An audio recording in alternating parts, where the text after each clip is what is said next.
it just gives you hope, doesn't it? It just gives you that little tiny inkling of hope that there may be something that we could do against Manchester City. Kevin De Bruyne is a doubt.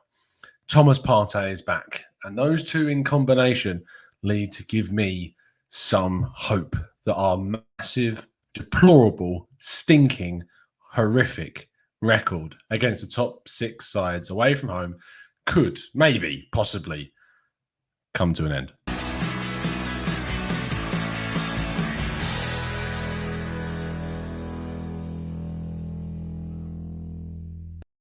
Hello and welcome to the Gooner Talk, back again with you guys for another show, for another episode of our Raw Reaction series, show in which we react to the latest Arsenal news and break down the latest Arsenal matches, transfer speculation, etc., etc.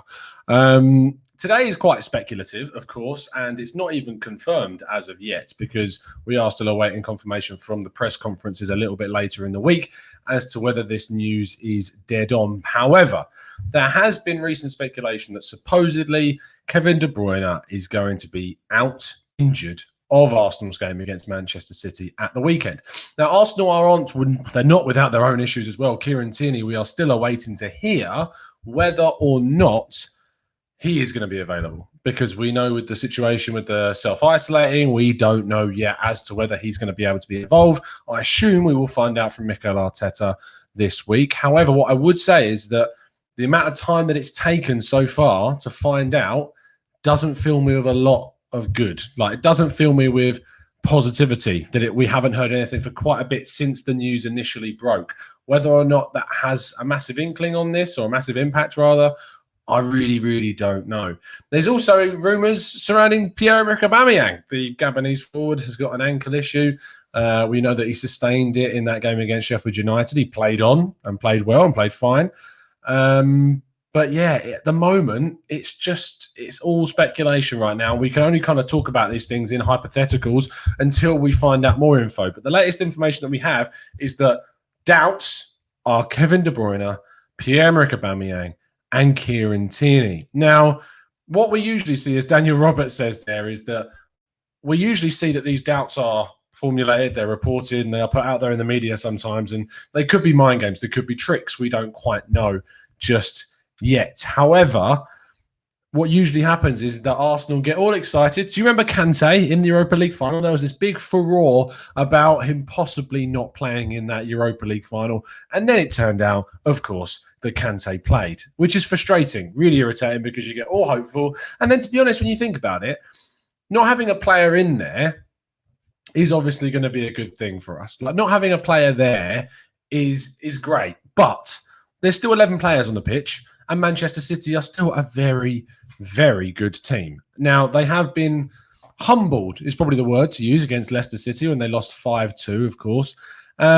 But that doesn't mean that they're a bad team still. They are still very capable of turning anyone up. I mean, you look at Aston Villa and Liverpool. Liverpool comfortably, it's probably fair to say, still managed to get the 3 points against us. And then they go and lose 7-2 to Aston Villa.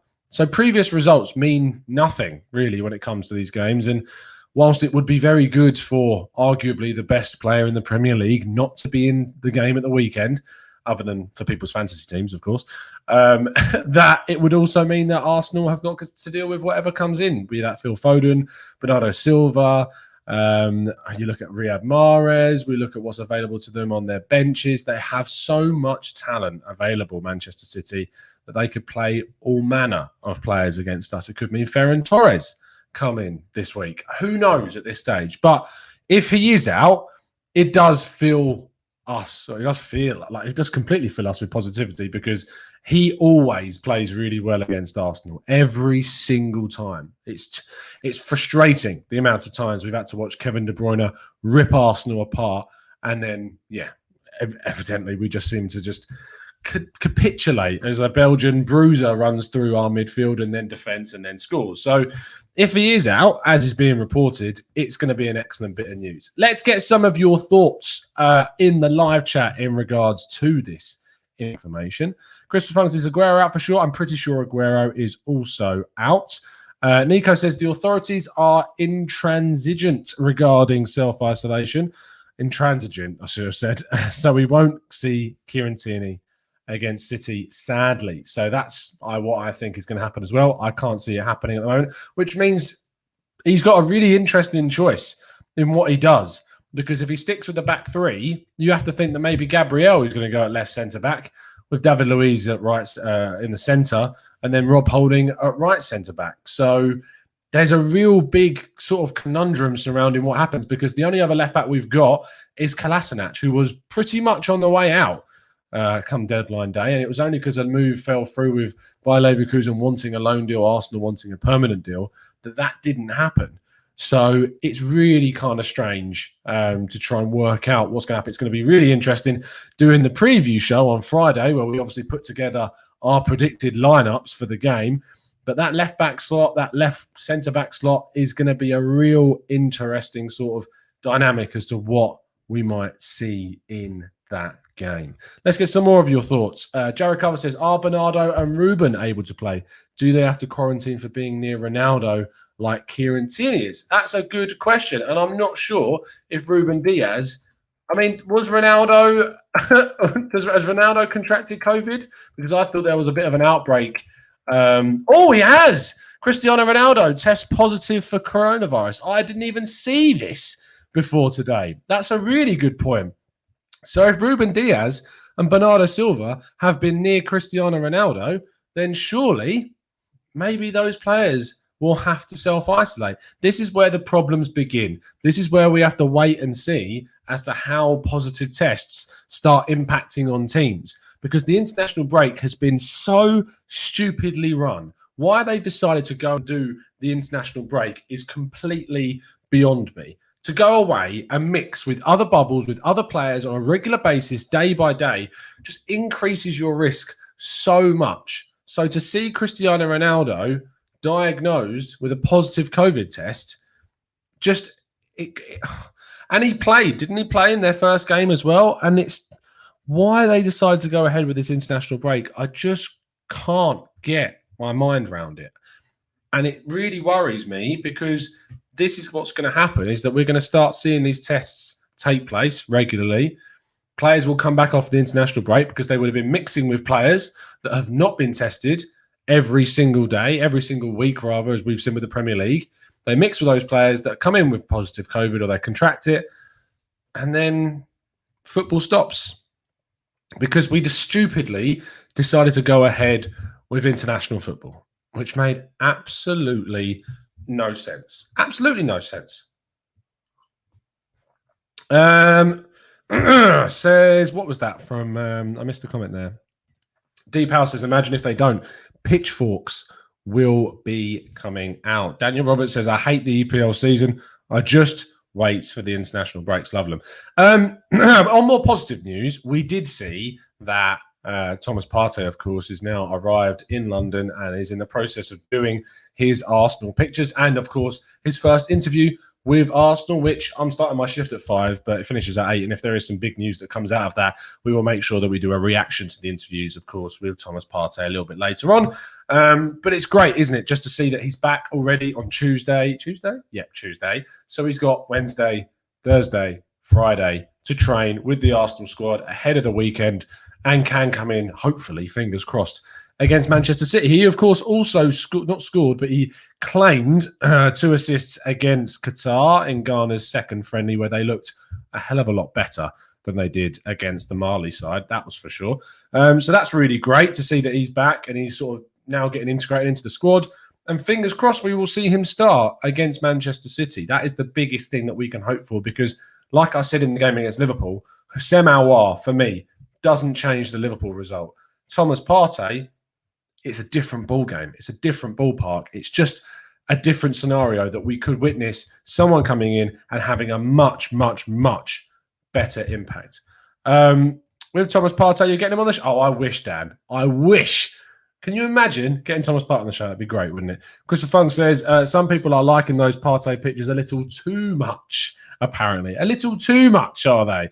That's between themselves and the pictures of Partey, I think. Gunnar Seb says, I believe clubs have an obligation to release their players. And I know that, Seb. I know that they have the obligation to.